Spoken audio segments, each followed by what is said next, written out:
All right. Well, thank you all for joining us today. Nancy, thank you for joining me in this executive conversation. I'm excited to go through this process with you. We have now known each other for just about 2 years through our work together. And so I'm really excited to share with everybody today some of your input and insight into the campaign planning. So before we get started, can you just tell us a little bit about ROC, how you got started with ROC, and then a little bit about your campaign and what that entails? Okay, so my background is I'm a physical therapist, and ROC began 23 years ago when I started seeing how amazing movement helped change people's lives, and so I got excited about trying to do that with horses. So we've been at it for 23 years, and we're in Georgetown on 60 acres, and then we also do run a program at Texas A&M and teach a class down there. It's kind of a miniature ROC down on the Texas A&M campus using cavalry horses. So our capital campaign that we needed help with involved buying 40 extra acres and then building a covered arena and expanding the current building that we have because we had challenges. So the waiting list has been huge and the need has been really, really great. And it was finally time to do something about it. So that's how we came to where we needed assistance for our capital campaign. Great, thank you. Well, I'll get back with you in just a minute. We'll have some questions for you, but as we move into this next phase, I want to talk through the 3 kind of campaign models that we typically see in our line of work. First being the traditional campaign, and this is where all donors are asked to support annual funding as well as capital funding. And the second one is more of a comprehensive campaign where it has got combined your capital and annual need, and all donors are asked to support that model. And the third is more of a strategic model, and this is where I will spend most of our time talking about this model today, where you have a few donors that you're asking to support your capital campaign, and the remaining or most of your donors are going to be supporting your annual funding. And so as we move into what we would consider the perfect campaign, you have 2 strategies that are going to be working side by side. The first is this capital strategy that you've decided you need. This is to encourage extraordinary giving to meet that capital need. And then simultaneously working alongside it is your annual fund. And you want to grow and protect that in order to meet your future needs. And so today we'll walk through the path to this perfect campaign. We have 5 different areas that we're going to go through. And the first being an extraordinary opportunity has presented itself. And so as your opportunity has presented itself and you're thinking about moving into a capital campaign, some of the questions that you want to consider and ask yourself, obviously first being, how much is this going to cost? That's typically what we are going to look at first, is what does this cost to implement or build this project or this thing that we need. Is obviously, where's that money going to come from? Can we raise that much money? Do we have the donor base? Do we need to borrow some money? All important questions to ponder. And also, how long will this take?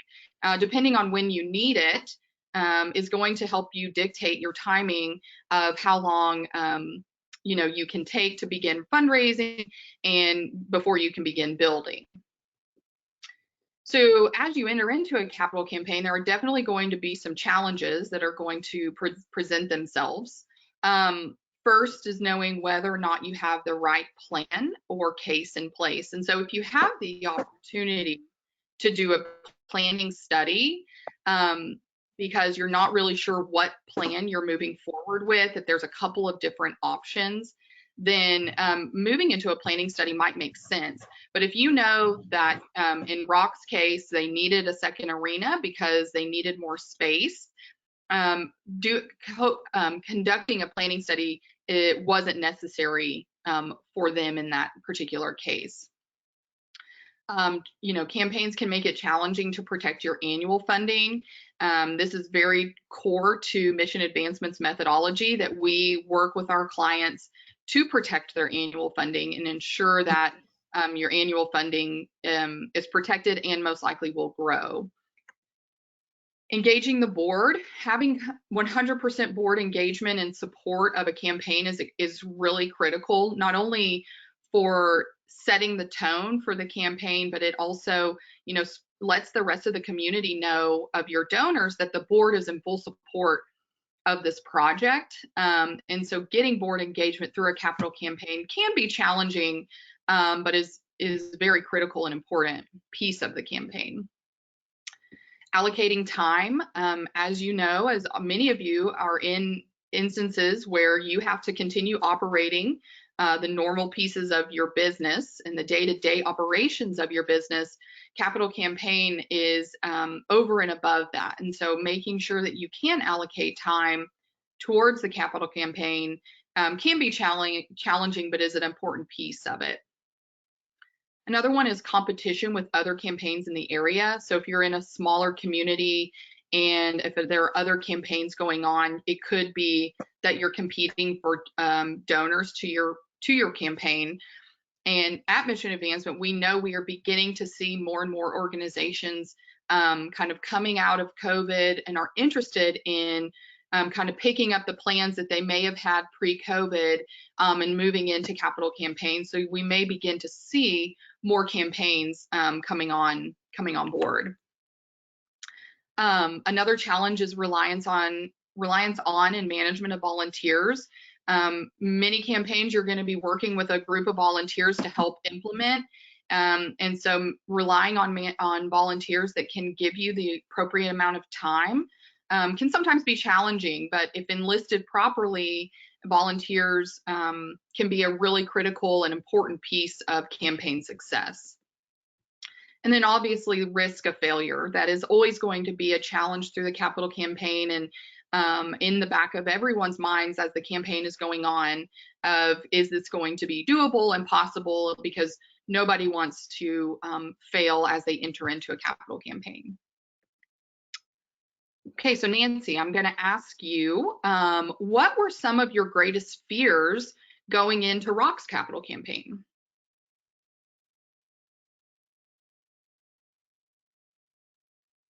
So we had several. One was, could we do it? Because it was such a huge challenge to look at $4 million and know if, and we run on a really tight crew of staff for everything that we do. We don't have a lot of folks focused on development. So we were fearful that we could even do it. That was one thing on top of everything that we had going on, because we worked really hard to raise money for operations. And then, like you said, to add it on top of that, my background's physical therapy. I've not been trained in fundraising. And so I've just kind of limped along all these years in fundraising. So we felt fairly inadequate. And then another part of it was, as we decided we wanted help in coaching, was finding the right partner. I was fearful that we would not get the right partner that was a good fit for our culture and our personalities and our philosophies and our mission and vision and core values. So we needed to find somebody that really was a good partner for us so that we could build a lot of trust and work together in accomplishing this task. So those were my two main fears. Yeah. Great, thank you. Yeah, and moving into kind of, or piggybacking off of fears is, mistakes that as you move into campaigns that we see a lot in our work, and these are some that we, encourage you all to consider, and major mistakes to avoid. First being setting your goal based on your need. Your need can change over time, and so setting a goal is great, is something to strive towards, but knowing that it can be fluid, because you may, over time, as things start to happen or building starts happening, and as we all know, cost of lumber has increased over time, that the goal could change. So setting the goal for what down the road what your large goal is, making sure that it has the ability to be fluid. Another mistake is waiting for architectural renderings before starting the campaign. You don't need to wait for those. Many donors can you can cast the vision for donors, and they can vision with you what the future of your organization could look like. And then it's a great opportunity when you do get those renderings to go back to them and let them be one of the first to start seeing what some of this is going to look like, or getting their input onto what, if it's a building, what the building's going to have in it, allowing the donor to be a part of the design for that.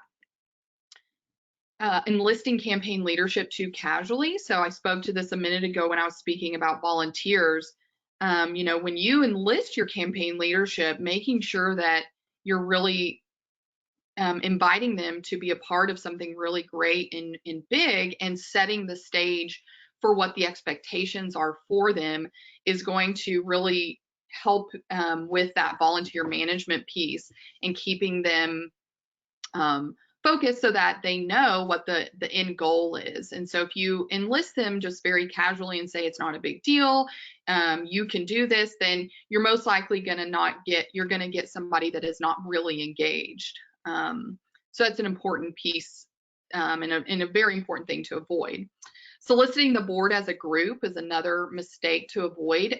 Your board all has different capacities of what they're capable of giving.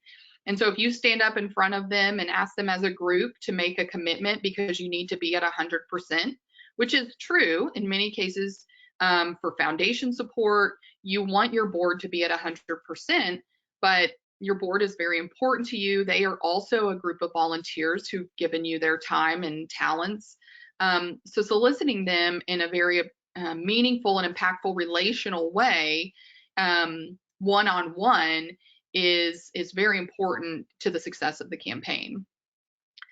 Accepting gifts too early. So you could begin generating some excitement as people start understanding what's happening. And let's say a donor comes up to you and or writes you a check, and they're ready to give you a check right then and there, without actually having sat down with you to understand the full vision of the project and how their gift can truly make an impact. You could be leaving money on the table. So asking them to hold on to that check and let's find a time to sit down together and really let us explain the project as we flesh it out. We promise you're not going to the gift won't go away, and the gift won't be smaller, and in many cases the gift will most likely be bigger when you've taken the time to sit down with them to explain the project better. The next would be announcing the campaign at an event. Most likely, if you're having an event, it's for your operational support. And if you announce that you're in the capital campaign at your event for operations, you're most likely going to be taking away the spotlight from your operational support event. And you may get some people that want to make a gift to your campaign that at the event that night that is probably going to be smaller than what they could if you had spent the time to share the vision of the project with them and make an ask in terms of need to them. And then a too public of a public phase. So we encourage our clients to not move into the public phase until you're almost there, 80-90% of the way there to your goal, because and then you can see the way to the final piece of your goal. The public phase is very labor intensive and time intensive, and so making sure that it's not too public of a public phase. And then last, slowing or stopping development work during the campaign. As I mentioned earlier, this is a big piece of mission advancement's methodology, and we are always going to continue working with our clients during the life of a campaign to increase their development and continue that development work. All right, the second step in the path to the perfect campaign is now you've decided to move into a capital campaign, you've moved there, and you have two options to produce the extraordinary amount of cash. First would be to borrow the money is an option, and then second is to raise the money. And so thinking about both of those, borrowing the money first, then raising it to repay debt. The problem with that is that raising the money to repay debt is really not the same as raising the money to build a new building. In many cases, once the building has already been built, donors don't see the need for that urgent need that you have because it's already been done. And repaying debt is a much more difficult ask than asking a donor to vision with you what this new building is going to mean for your organization. And then the second problem is that really you should have launched your campaign about 18 months earlier if the goal was to have the money in hand to start building now. So thinking, if you're looking at moving into building something in the next 18 to 24 months, starting a campaign now is the best approach. So Nancy, talk to us a little bit about why borrowing money was the right decision for Rock. So Rock was landlocked on 20 acres, and we had a donor that really encouraged us to try to buy 20 acres to the north of us. And we were able to get that ball rolling and purchase that land. That donor was a great encourager and a great contributor. And so we had to take out a loan to actually purchase that 20 acres.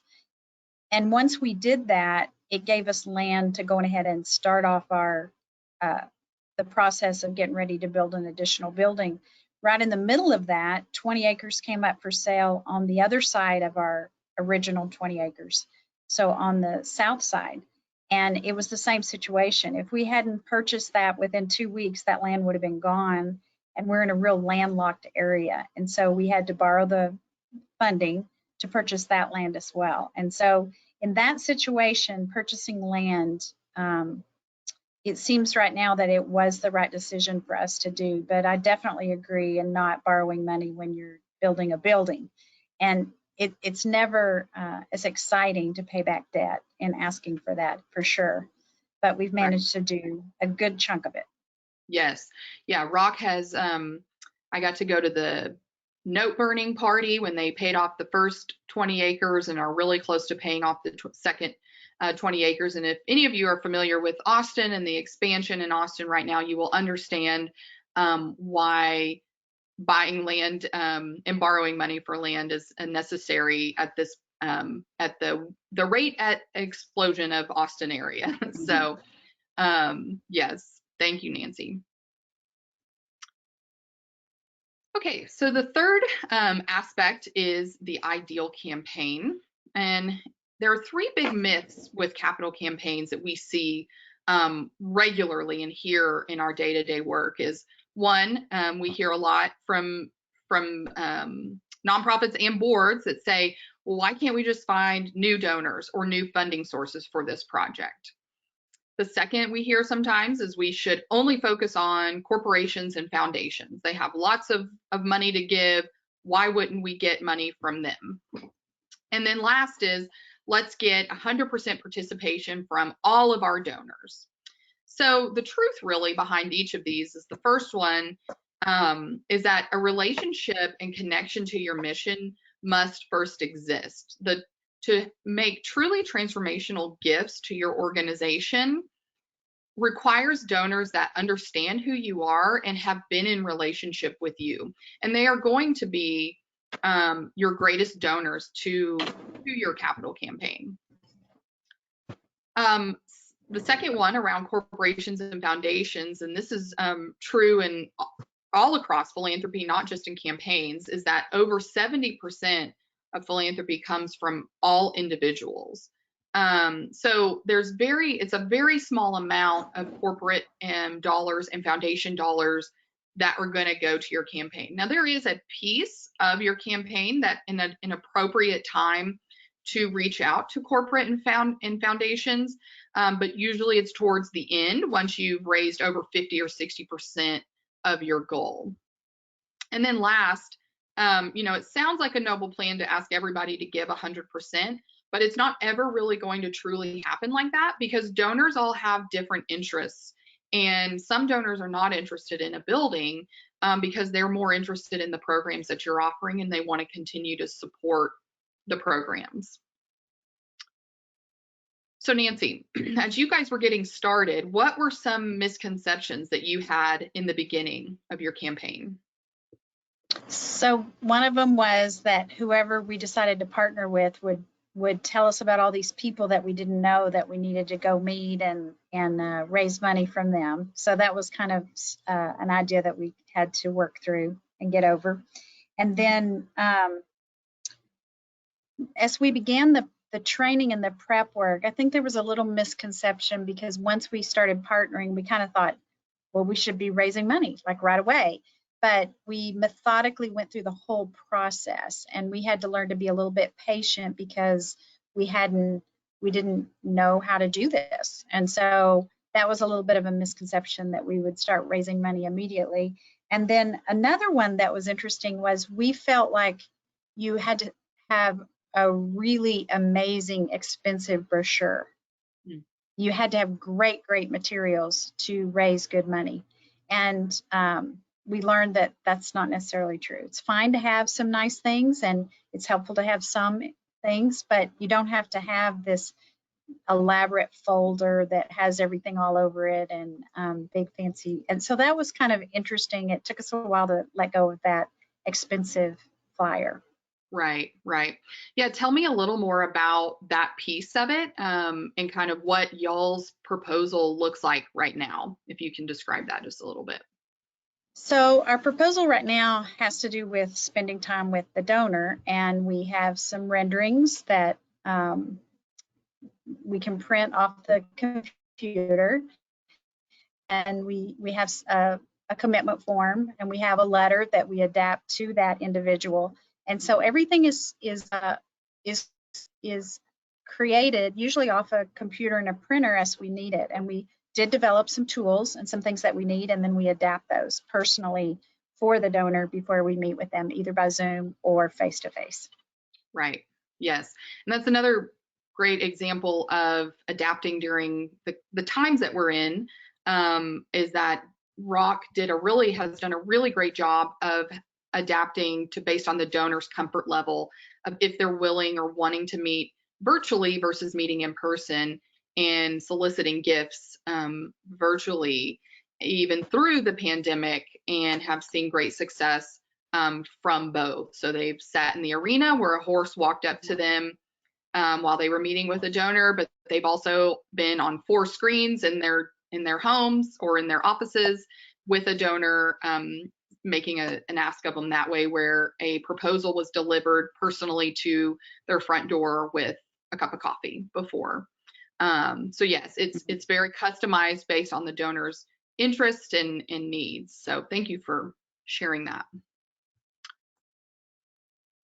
Okay, the next piece, the problem with most campaigns that we see is substitutionary giving. And that is substituting campaign funding for operational funding with the same gift. And so we talked a little bit about that in the beginning as the different types of campaigns that we've seen. But this occurs when a donor is lured away from the annual fund by campaign hype and attention. Of course, a new building or a new arena in Nancy's cases is really exciting. And donors, if they hear about it, may want to move their annual fund giving from annual fund to the campaign. And obviously, yeah, I just said giving is more fun. And then sometimes the donor may not realize there is a difference and not understand that that capital campaign giving is above and beyond what they normally give, and that the operational funding is needed every year to sustain the organization. And so when this happens, we see a drop in annual funding. And so working through and talking with the donor about how important it is to continue their annual funding in addition to this campaign gift is a critical piece of what we teach through our methodology. So Nancy, how has ROC avoided substitutionary giving? Well, we listened to our coaching, and we followed that really strictly, because it was an interesting thing to be continuing to ask for program funding while we're asking for the future to build this new facility. And so we were coached on how to work with our bookkeeper and our history to really, really look at each individual donor and honor all the gifts that they've given us in the past. And that was, it didn't take that much work on our part, but they were so surprised sometimes to realize how much they had given.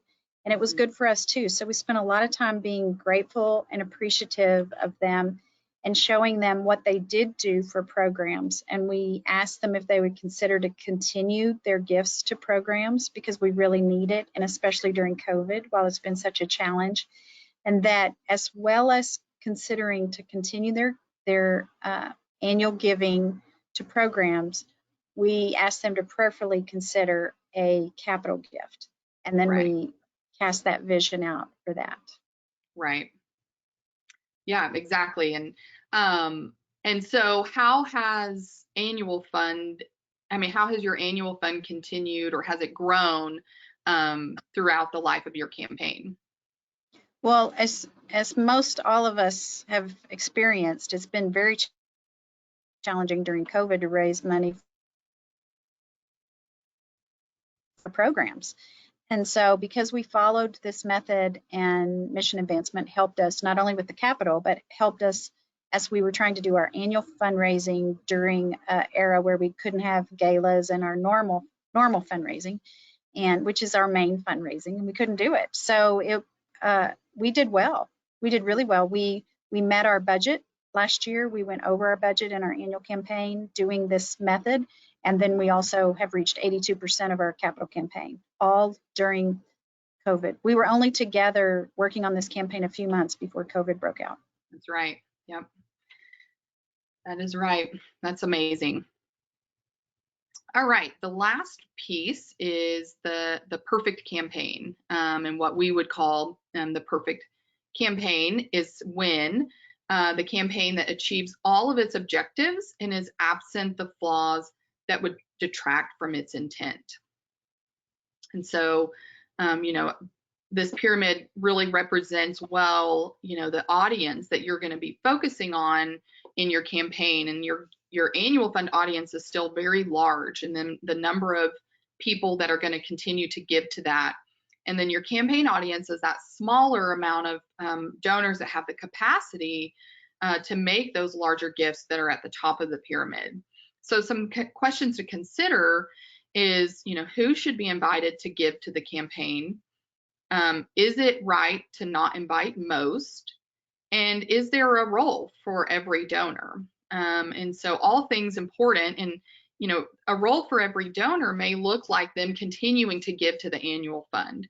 If they've expressed interest that they want to give to the campaign, but they say that they can't do both, your reaction should continue to get you should encourage them to continue give to your annual fund, because that's so important to maintaining your operational support. But that doesn't make their gift any less important, and it shouldn't make them feel less part of what's happening at the organization because they can't give at a large campaign level. That annual gift is still incredibly critical to what you're doing. So just a few facts about capital campaigns that we've seen in our work, and this holds true for Rock in their campaign right now, is that over 90% of funding comes from less than 50 sources. And then 60 to 70% of your funding is going to come from 10 sources. A public phase usually accounts for less than 10%.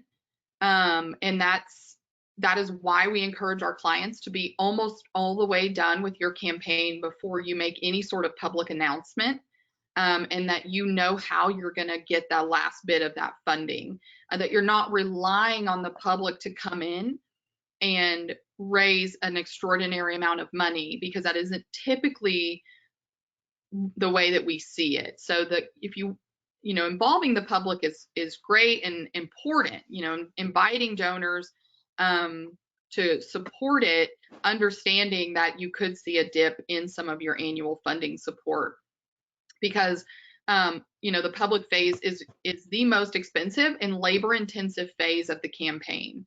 If you imagine you're doing some groundbreaking, some ribbon cuttings, maybe some small gatherings for some donors or prospective donors, that can add up, and it requires a lot of staff time, and it typically doesn't equal as much money there towards the end of your campaign. So Nancy, talk to me a little bit about how ROC went about deciding which donors would have a role in the campaign. Well, looking back on this, it seemed like there were lots and lots and lots of conversations. So we individually looked at our donors. We looked at our board members and we talked about each one individually, and then and we had multiple conversations. And then Mission Advancement helped us as they went out and did interviewing with some of our key stakeholders about different individuals to see how that might work out for them to be givers to this campaign. So it was a very strategic way of going through our donor list of people that already had contributed, people who had already bought into our mission and vision, people that were already part of our friends and family. And we methodically went through it. Right. Exactly. And that, I think you touched on a really great point about talking about each individual donor and going through that process. And that's similar to, the proposal process of, individualizing those, their proposals. And so tell me a little bit about what the process was like, kind of going through what we would call donor planning and that learning from that experience. So the coaching that we received was just a lot of questions about where those donors were and when was the last time they connected with ROC, and when had we last talked to them or mailed them anything? Did they even know what was going on? So we had to look at a lot of different things, the pattern of how they had given. Maybe they had dropped off. Maybe they were a very generous donor and they've dropped off the last couple of years. So we had to look at that donor and help recultivate them and engage them back into the mission and the vision of what was going on. And so, again, we started with the people that were already really involved. I always say that we have about 1,000 people come in and out of our gate when it's not COVID, between the volunteers and the families and the staff, and then visitors. And so we already had a great pool of individuals that already really believed in ROC enough to come out every week. Mm-hmm. So we started with that. Yeah, that's great. Okay, so Nancy has talked a little bit about how, Mission Advancement's Council and the partnership that we've had with them. I'm just going to expand on that a little bit of what the role of council, if you have one through the capital campaign, is to, one, bring the campaign approach and design. So what Nancy specifically spoke to about, looking at the donors and, going through that process of the proposal and decide, knowing that we don't need a shiny glossy brochure. All of that is, campaign approach and design. We will assess the capacity and interest of the donor base. So Nancy spoke to that a little bit about how we helped with that. The other role is that we will clearly articulate campaign roles, responsibilities, and expectation of staff and volunteers, and then provide training accordingly for all of those parties. And then council will drive campaign activity and timeline, ensuring that the best practice and approach is followed every step of the way. We will help problem solve and avoid common pitfalls. And then last, just to really nail the hammer on the head, nail the head on the hammer, I don't know, is ensure protection of annual funding. Back to what we've talked about throughout this entire presentation, is your annual funding is so critical and important, and you don't ever want the campaign to take over that for you. So ensuring that is a role of council. So Nancy, how did outside counsel aid Rock in their campaign efforts? Anything that you haven't touched on? Well, there were so many things. I mean, we really just did not have the training that we needed to be able to be confident and go out there and raise the funds. And so we just got so much training that has made such a difference in how we facilitate for our barn dance, for any activity that we do. Our end of year, we were coached on how to do our end of year and all different kinds of campaigns. And we really took it to heart. So it's transformed Rock financially, because not only in our capital campaign, but in our annual giving, because of the way we operate now. And Kara, who's on this call watching, is our development director, and she's amazing. I mean, she soaked up every single bit of information that came from mission advancement, and she's applied it in a huge way. And so she's always pushing to raise more money, and she's very successful because she's very relationship driven. So it's been a really beautiful thing. And so the council was the way to go for us. We found the right partners, and then we listened. We were good students, and we followed the process. And it makes sense. We all know that if a nonprofit asks you for funding or a cause, you want to have a relationship with them before you write a check. I mean, it's how we all feel. And then we were taught how to do that in a way that was comfortable and that we can feel confident as we fundraise. Yes. Well said. And you're right. I was going to say that you all were really good students, and you're right. You did soak up everything, and so it was you were really fun to work with when you were excited and eager to learn and willing to learn and listen. So the bottom line outcomes of the perfect campaign is that the capital campaign succeeds by achieving capacity giving from relatively few sources. It leverages your annual fund case around necessary growth, and that's due to the campaign. I know Nancy and Rock are already looking at having to grow their annual fund because of the addition of this expansion through the arena and additional programs that they're going to be able to offer.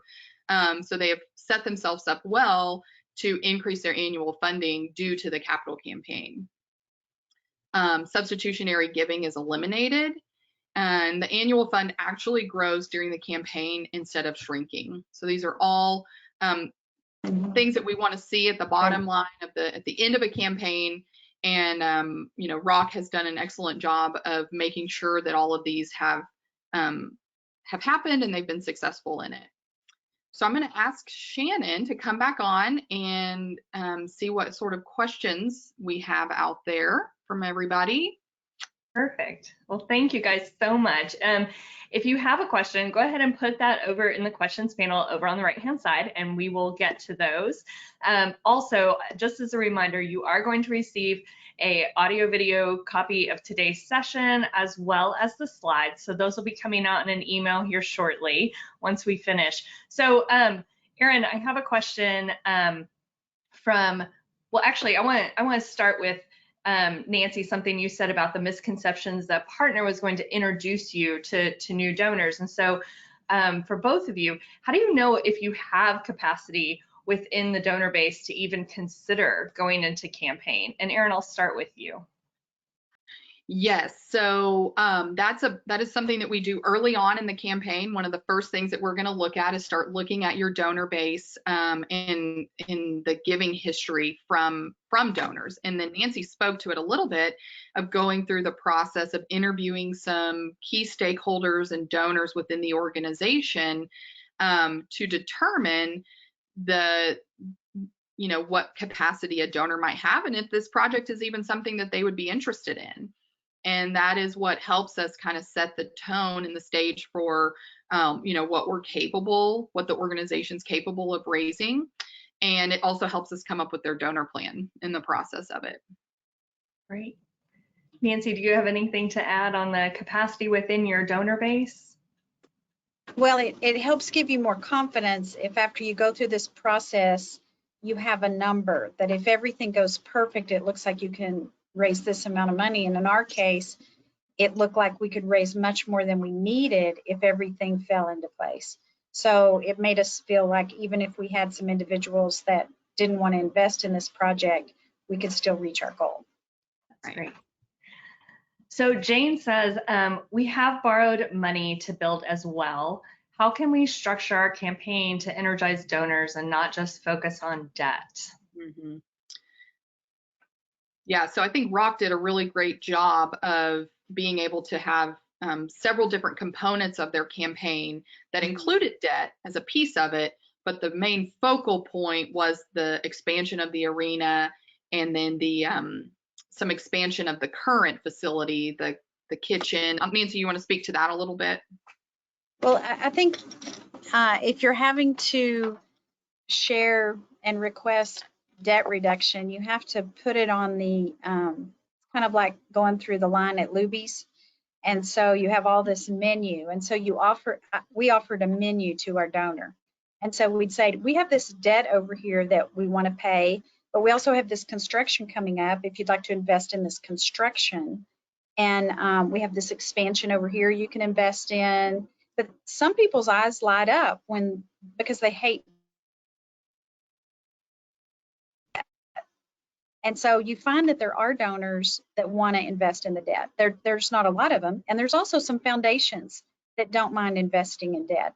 And so, again, it's so individualized with the foundations or corporations or individuals in what they like. And so you have to kind of learn how you're going to market debt with what's going on. Yeah. And it works because, you know, we all like different things when we go through the cafeteria line. Yeah. Great. So Tammy just asked, should your board be the first group to commit to the campaign? And does 100% participation from leadership help you as you approach future donors? Mm-hmm. Mm-hmm. Yeah, absolutely. For us, it helped us to ask our board first because it was practice.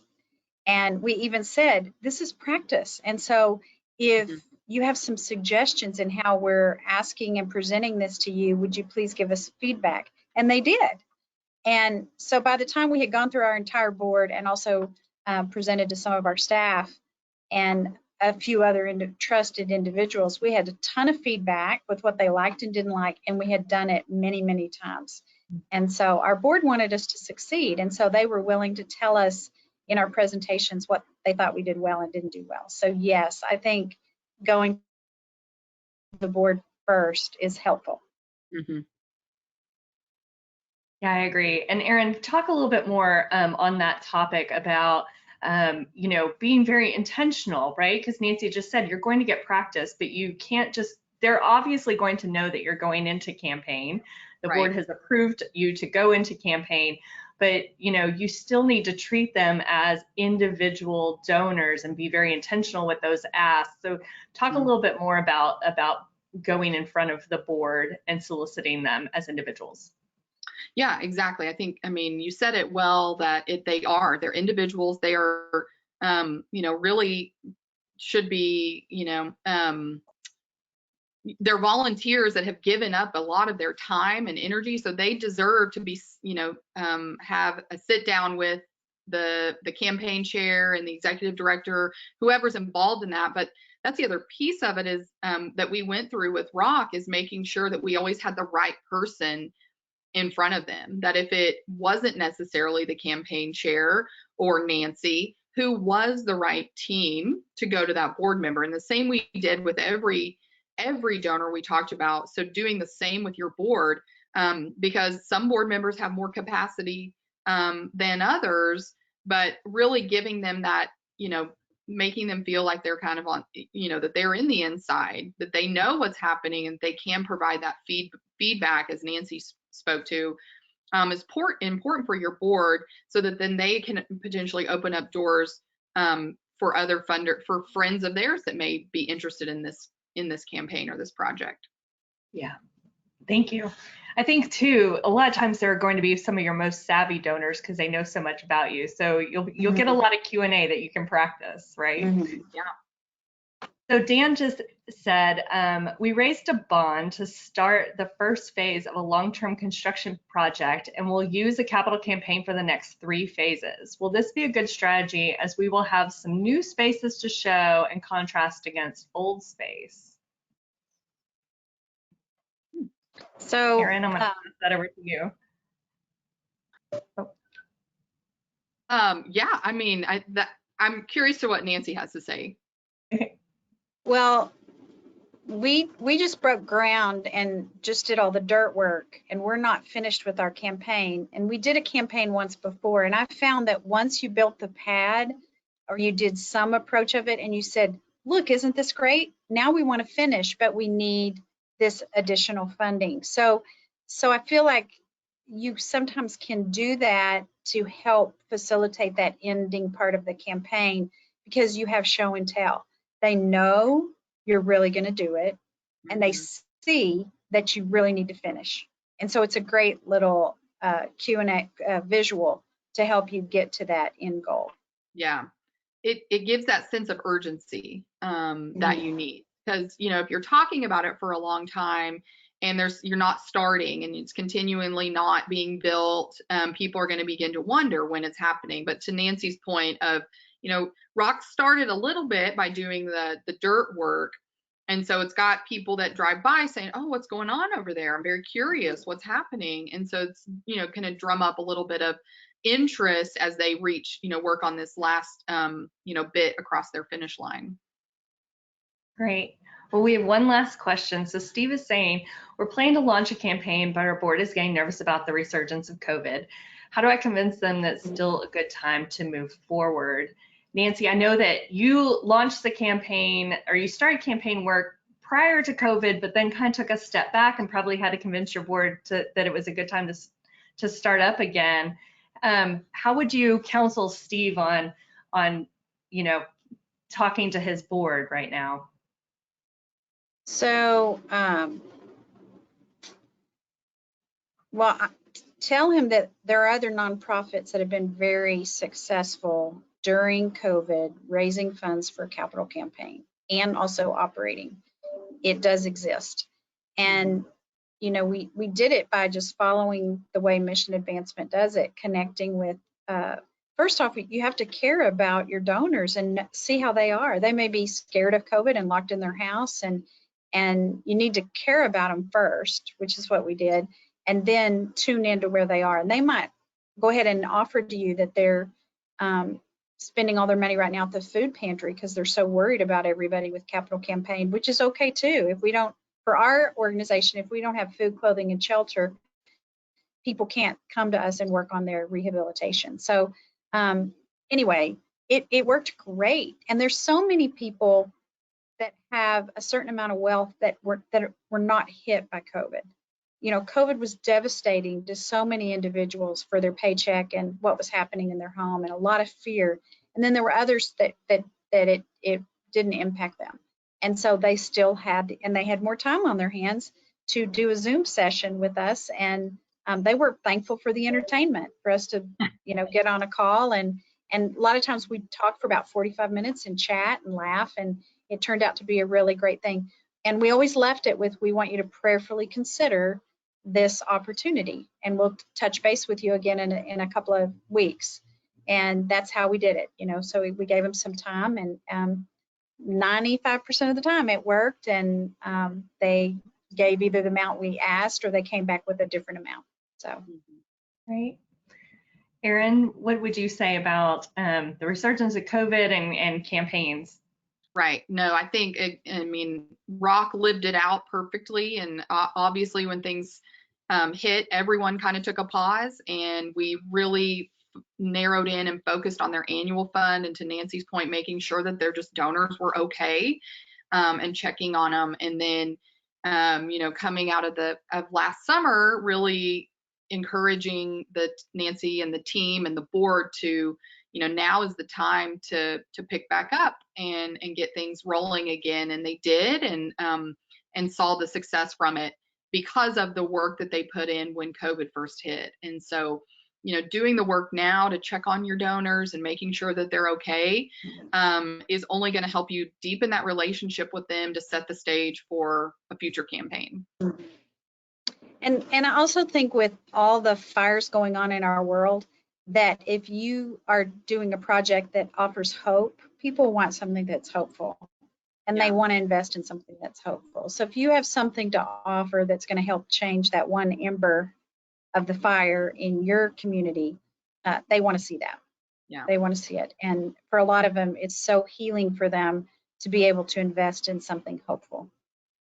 Absolutely. Well said. Absolutely.